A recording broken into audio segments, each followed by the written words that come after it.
Assalamualaikum, annyeong, halo, aku Elita. Selamat datang lagi di channelku. Hari ini aku akan nge-share beberapa tips tentang motivasi untuk diri sendiri.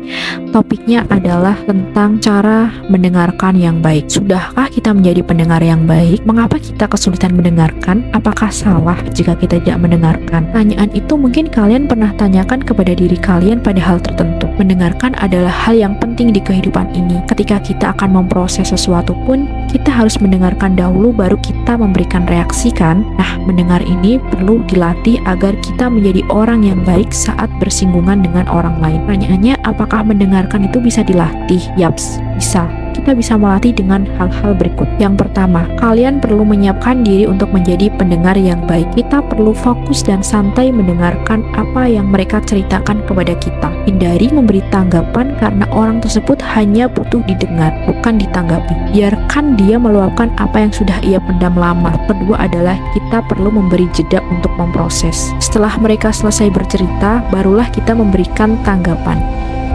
Tips yang ketiga adalah anggap orang yang sedang bercerita adalah orang yang kita kagumi. Pernah kan kalian memiliki idola? Dan pasti kalian akan fokus kepada gerakan, omongan, maupun hal lain tentang mereka. Buatlah orang yang bercerita kepada kamu seperti idola. Fokus dan tenang mendengarkan sekaligus belajar. Kita bahkan akan mendapatkan ilmu baru loh dari perspektif orang tersebut. Tips yang keempat, hindari berbicara buru-buru karena jeda.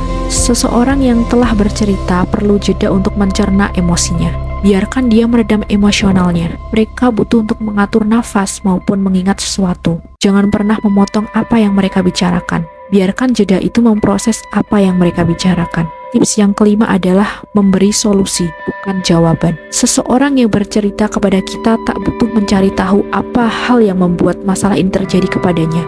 Mereka hanya membutuhkan untuk didengar dan mendapatkan solusi dari kita karena pasti kita memiliki sudut pandang yang berbeda. Jadi, untuk memberikan solusi, kita harus mendengarkan cerita itu dengan seksama. Tips yang terakhir, jangan adu nasib. Pasti kita pernah mengalami ini. Kita beradu cerita yang lebih baik maupun buruk saat mereka bercerita kepada kita. Jika mereka menceritakan kebahagiaan kepada kita, tentu kita tidak ingin kalah dan mencari part cerita terbahagia untuk diceritakan juga. Hindari hal tersebut. Mereka akan menganggap kita tidak memahami masalah mereka dengan baik dan kalian akan dianggap sebagai pendengar yang buruk. Hal tersebut juga berakibat mereka akan beralih ke orang lain untuk menceritakan masalah mereka. Kita akan kehilangan satu puzzle pembelajaran baru. Apa kalian tidak ingin menambah ilmu dari kepingan puzzle itu? Berikut adalah cara yang tepat kita latih untuk menjadi pendengar yang baik. Memang sulit untuk mendengarkan, tapi hal tersebut bisa kita latih pelan-pelan. Jika kita baik mendengarkan, kita pun akan baik mendengarkan cerita orang lain maupun cerita yang kita alami. Untuk penutup, ini aku ada quotes dari Edward Harsey Richard dari buku Berani Bicara Banyak Mendengar.